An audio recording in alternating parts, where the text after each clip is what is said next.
Hello, this is Jeffrey T. Fertiller. Thank you for joining us on our YouTube channel, Service Management Leadership.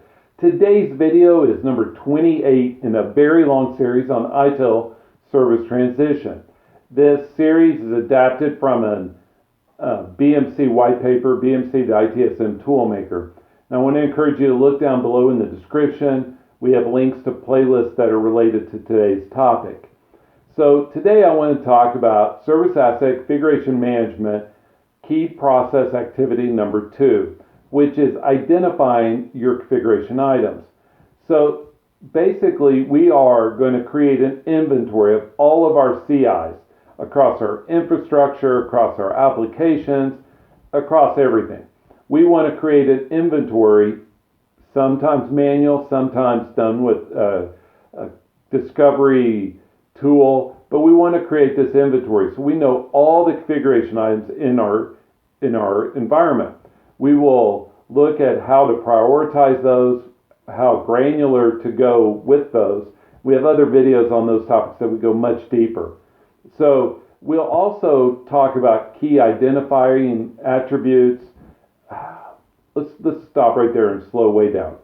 What we're wanting to capture about this CI is the version of the hardware or software. We care about all the documentation, the configurations, the ownership details, and first and foremost, we need to make sure that each, whether asset or configuration item, we're talking about configuration items in this video, has a unique identifying number.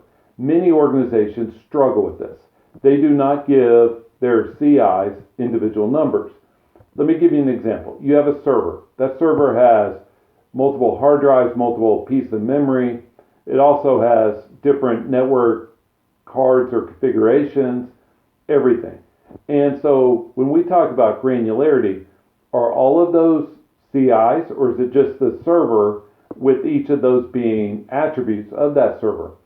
The reason it's important is the more CIs you have in your environment that you are tracking, the more it costs you. And so there's this value versus cost relationship. And so we want to capture, when we're talking about attributes, let's talk about these attributes that are just round in general. The unique CI identifier and CI type. Is it a server? Is it an application? Is it a network device? What kind of type is it? And we usually make the identifier some piece of that. So by looking at the name, we know exactly the CI type and the number. That's just a little helpful hint. Second of all, we want the name and the description of that CI. Third, the version number, like we discussed. Since multiple versions of the CI, same CI can often exist. Think about your Microsoft products. How many different versions do you have? How about your Oracle? All those. Also, we want to capture the location and owner information so we know where to find it, who gets to approve changes. We care about fit, the current status. Is it ordered or is it in production? Is it in retirement? We want to keep those. Even after a CI has been retired, it's best to keep it in your CMDB for limited time, at least maybe an extended time, depending on the CI, just so you can look back in case people have questions about incidents for that CI. And then we also care about, lastly, supplier information as applicable, related documentation, all that stuff that makes this CI related to the others.